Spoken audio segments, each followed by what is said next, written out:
A gente sabe que a poluição por plástico é um problema gigantesco, global. Mas como é que a gente consegue entender o tamanho disso tudo? E mais importante ainda, como a gente resolve? Bom, é sobre isso que vamos conversar.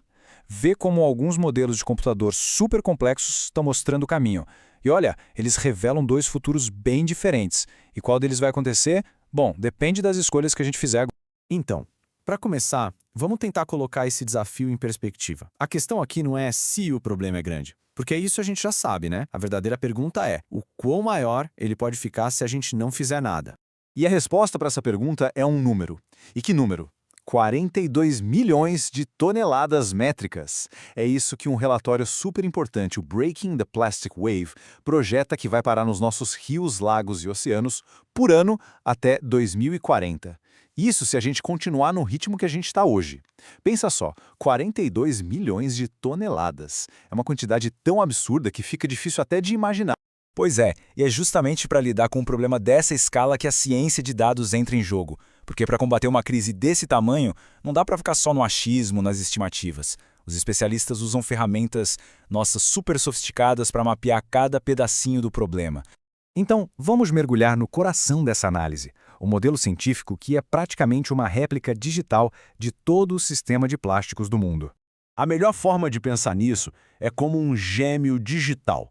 Sabe, esse modelo simula o ciclo de vida inteiro do plástico, desde a hora que o polímero é criado, passando pela sua transformação em um produto que a gente usa, até o descarte final, seja no aterro, na reciclagem ou, o que é pior, largado na natureza. E o mais legal desse modelo é como ele organiza toda essa complexidade. Ele funciona assim. Usa o que chama de caixas para representar os processos, tipo uma usina de reciclagem, e os fluxos para mostrar o plástico se movendo de um lugar para o outro. E o nível de detalhe é impressionante. Ele consegue diferenciar dezenas de tipos de plásticos, até microplásticos, e projeta o destino de cada um deles até o ano de 2040.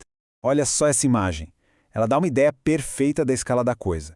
E calma, não precisa tentar ler cada caixinha, não é essa a ideia. O importante aqui é ver essa teia gigantesca de conexões que o modelo consegue gerenciar. Ele acompanha o plástico desde a matéria-prima, novinha e folha, até o momento em que ele vira lixo. É esse nível de detalhe que faz as projeções serem tão precisas. Beleza, então com esse modelo super poderoso em mãos, o que ele diz sobre o caminho que a gente está seguindo agora? Vamos dar uma olhada no primeiro cenário que o pessoal chama de Business as Usual, ou seja, se tudo continuar como está.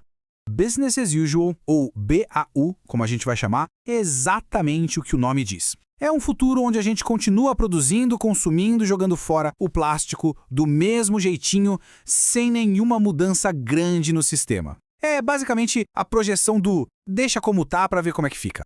E os resultados, são bem alarmantes. Em 2040, naquele cenário, além daquelas 42 milhões de toneladas que vão para os rios e mares, o modelo calcula mais 98 milhões de toneladas poluindo o solo. E o mais chocante, 150 milhões de toneladas sendo queimadas a céu aberto, jogando todo tipo de toxina no ar que a gente respira. E não para por aí, não é só a poluição que a gente vê. Esse caminho do business as usual também significa 4,2 gigatoneladas de emissões de gases de efeito estufa em 2040. É um impacto climático gigantesco que está diretamente ligado ao nosso consumo de plástico. Mas, olha, a boa notícia é que o modelo não serve só para mostrar o tamanho do desastre. Ele também mostra uma saída, uma rota de fuga. Então vamos agora para o cenário alternativo para ver como seria esse outro futuro. Esse é o plano que eles chamam de transformação do sistema. E a chave aqui é que não existe uma bala de prata, uma solução única. É um conjunto de ações, todas acontecendo ao mesmo tempo. É reduzir o consumo, substituir por outros materiais, pensar num design melhor para os produtos, expandir a coleta de lixo e, crucialmente, impedir que o lixo vaze para o meio ambiente. É um plano completo para um problema que é super complexo. E o resultado dessa transformação é simplesmente impressionante.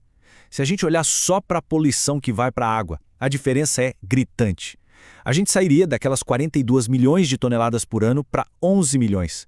Claro, ainda não é zero, mas poxa, é uma redução de mais de 70%. É uma mudança gigantesca. Essa tabela aqui resume tudo de um jeito bem claro. Com a transformação do sistema, as emissões de gases estufa caem de 4,2 para 2,8 gigatoneladas. O impacto na saúde cai mais da metade. E agora vem a parte que surpreende muita gente. O custo total do sistema fica 600 bilhões de dólares mais barato. É isso mesmo. Fazer a coisa certa é também economicamente mais inteligente. Ok, a gente falou em impacto na saúde. Mas o que isso quer dizer na prática? Pois é, o modelo vai além do impacto ambiental e tenta calcular o custo humano da poluição para o plástico. A métrica que eles usam para isso tem um nome meio complicado. Anos de vida ajustados por incapacidade, ou AVAI. É um padrão da Organização Mundial da Saúde. Mas a ideia é simples. Um AVAI é igual a um ano de vida saudável que foi perdido, seja por uma doença, uma incapacidade ou até por uma morte que aconteceu antes da hora. E para deixar isso bem concreto, olha só o que eles fizeram. Aplicaram o modelo a um único objeto, um boneco de PVC. O modelo consegue calcular a perda potencial de vida saudável só por causa dos aditivos químicos que estão naquele brinquedo. Agora imagina isso multiplicado por todos os brinquedos no quarto de uma criança. O impacto cresce muito. É aí que um dado que parecia abstrato se torna uma coisa bem pessoal. E é aqui que mora o perigo de verdade. O risco não está em um produto isolado, mas na soma de tudo. É a exposição cumulativa. Cada coisinha de plástico, com seus aditivos químicos, vai somando, contribuindo para uma carga total no nosso corpo, e os efeitos disso no longo prazo a gente ainda está só começando a entender. Então, os dados estão aí. São claros. As projeções são bem sérias. Mas a mensagem final do modelo não é para a gente se desesperar, não. É sobre escolha. A grande pergunta que fica é: o que a gente vai fazer com toda essa informação?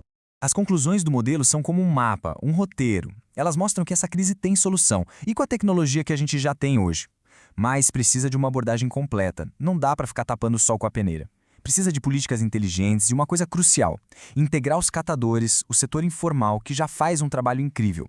E talvez o mais importante de tudo, não fazer nada agora vai sair muito, mas muito mais caro lá na frente. No final das contas, o que esse modelo fez foi nos dar clareza. Ele pegou um problema que parecia grande demais para resolver e transformou num conjunto de ações que a gente consegue gerenciar. A ciência fez a parte dela, mostrou os caminhos possíveis. Agora, a escolha de qual caminho seguir, bom, essa não é mais do modelo, é nossa.